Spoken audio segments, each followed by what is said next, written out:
ಮೂವರು ಪ್ರವೇಶ ಆಯಿತು. ಇನ್ನು ಕೂಡ ಎಲ್ಲ ಮಹಿಳೆಯರನ್ನು ಪ್ರವೇಶ ಮಾಡಿಸಿ ಆ ಕಾರ್ಯವನ್ನು ಆ ದೇವರಲ್ಲಿ ಮೆಚ್ಚುತ್ತಾರೆ. ಖಂಡಿತ ಮುಖ್ಯಮಂತ್ರಿಯಾಗಿ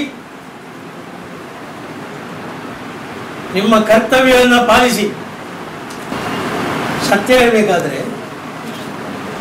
ರಾಜಕೀಯದವರು ಕೂಡ ಪಾಲ್ಗೊಂಡು ರಾಜಕೀಯವನ್ನು ಮಾಡ್ತಿದ್ದಾರೆ. ಅದಕ್ಕೆ ಹೇಳಿದ ನಾನು, ಅವರು ಧೈರ್ಯವನ್ನು ತೋರಿಸಬೇಕು. ಮುಖ್ಯಮಂತ್ರಿ ಕಠಿಣ ಕ್ರಮವನ್ನು ತೆಗೆದುಕೊಳ್ಳಬೇಕು. ಯಾರದನ್ನು ವಿರೋಧ ಮಾಡ್ತಾನೆ, ಪೂಜಾರಿ ಸಮೇತ ನನ್ನ ಮೇಲೆ ನಾನು ವಿರೋಧ ಮಾಡಿದರೂ ಕೂಡ ಕಠಿಣ ಕ್ರಮ ತೆಗೆದುಕೊಳ್ಳಬೇಕು. ಮಾತೃದೇವೋ ಅಂತ ಹೇಳ್ತಿದ್ದೆ ನಾನು. ಅಯ್ಯಪ್ಪನವರು ಬೇಡ ಅಂತ ಹೇಳಿಲ್ಲ, ಬೇಡ ಅಂತ ಹೇಳುವವರು ರಾಜಕೀಯ ಮಾಡುವರು.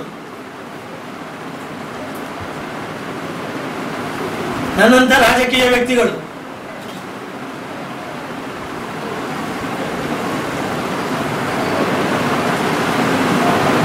ಅದರಲ್ಲಿ ಕೂಡ ಏನಾದರೂ ಮಾಡಿಕೆ ಆಗ್ತದ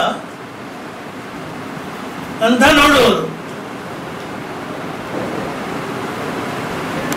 ತೆಗೆದುಕೊಳ್ಳಿ.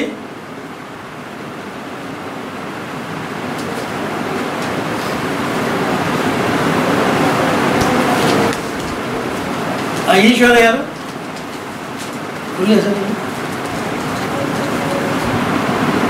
ಈಶ್ವರ ಇದ್ದಾರೆ, ರಾಹುಲ್ ಈಶ್ವರ್. ಅವರಿಗೆ ತಲೆ ಬಿಸಿ ಆಗಿದೆ ಈಗ. ಅವರ ಆಧಾರಿತಕ್ಕೆ ಒಂದು